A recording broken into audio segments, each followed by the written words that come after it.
Атым Ергалиева Айсана, ал менің сіңілім Ергалиева Аяна. Бүгін біз сіздерге қазақтың ұлттық тағамдарының бірі құрт қалай жасалатынын таныстырамыз.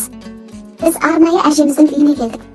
Өйткені құрт жасау ата-бабамыздан келе жатқан дәстүрлі өнердің бірі. Әжеміз бізге құрт дайындаудың барлық кезеңдерін көрсетіп, өз тәжірибесімен бөлісеміз. Қазіргі таңда қорада сиыр бар.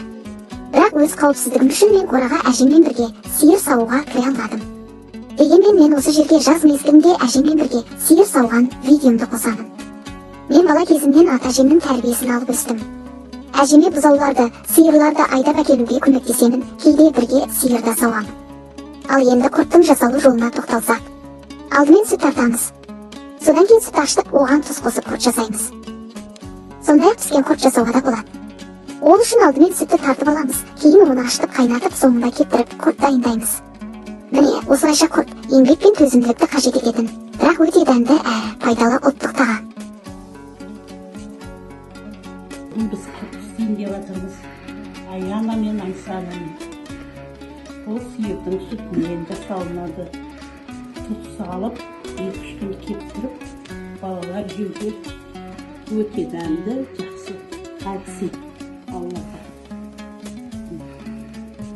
Аяна мен Айсана міне наурызда екеуі құрт жасап отыр, әжеге көмектесіп отыр. Иә. Менің әжем қонақ күтуді ерекше жақсы көреді. Біздің үйдің төрінде әрдайым қонақтарға арналған дастархан жайылып тұрады. Әжем өз қолымен дайындаған барлық тағамдарын үлкен ықыласпен ұсынып келген қонақтарды жылы қарсы алады.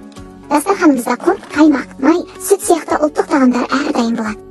Әжем солардың барлығын қонақтарға ұсынып, немерелеріне де дәм татқызады. Мен әжемнің тәрбиесін көріп өсіп келемін.